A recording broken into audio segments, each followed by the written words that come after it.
when Grant and I started together, my previous concept of what I tried to do was, number one, was to roll this face back, we'd say now open, okay?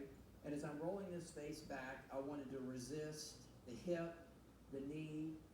I wanted to have a lot of wrist set going back to transport the club because I wasn't using rotation to transport it. The idea is to make this club swing back faster through more of your wrist set than it is the body motion. That is correct. That was the idea. A lot of wrist set, rotation here, left wrist more cup, if you will, okay, to the top. So I'm trying to resist.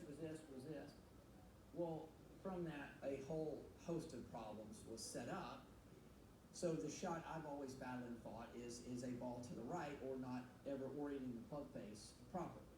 From this idea of what the top of my backswing was to look like, I then tried to pull my arms down really fast, retard the movement and rotation of the hips and some of the upper body. Then I had a problem getting the ball in the air, so I wanted to add loft to the face here. And also another part of the concept, Chris, was that he wanted to have this on plane motion. Sure. So you had the club face on this open condition, his left wrist in this extended or cup position here. Face is open. This is coming down on this plane, which he was able to do, which was remarkable. He could do that. It looks pretty, but I'm wondering how you can get this face squared in. Right. So now, what are you left with? Yeah, sure. You've got to get this face to then go towards the ball. So now his wrist angle's turned down, and he's going that way. As you mentioned earlier, no, this part here isn't golf. However, it's the training piece of it, and I never really could get beyond that. So when Grant and I started together, basically, he turned all that over on his head.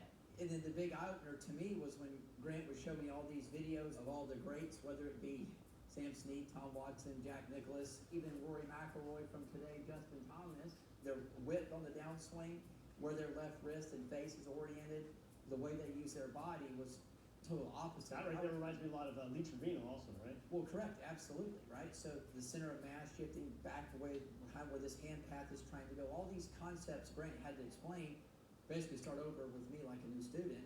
Now I get it and it makes sense. Everything that he's doing in his golf swing is going to result at something happening at the handle because that's what he's holding on to the club with, right? So all the force, everything that goes on ends up here, and this is club head's going to react to it.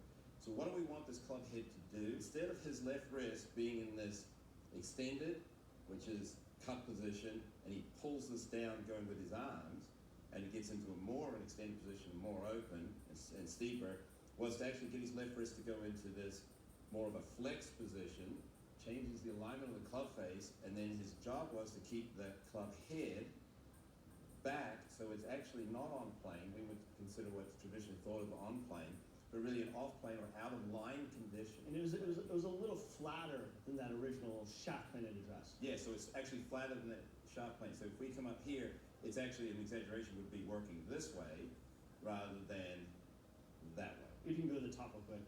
Yep. If you were to come down steep like before and bow it, that would kind of look shut from an orthodox aesthetic, right? Yep. But then as you shallow it, that face looks completely different. When his face is coming down in this condition, with this relationship with his left wrist, in the past when it was really open, he had to have all of this twisting or torque that he would apply to try and square his face. He's already here. So what has he got to do? He doesn't really have to do anything. He just needs to just now power the whole system with his body as he rotates through. So it was to give more responsibility to his body, less responsibility to try to line all this up with his hands and arms, and also take the power into his body so he can use the ground, use his body to rotate, pump energy into the system, and this is just going to react appropriately.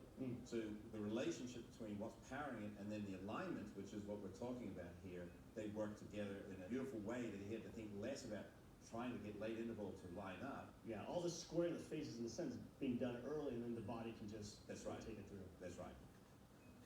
Next on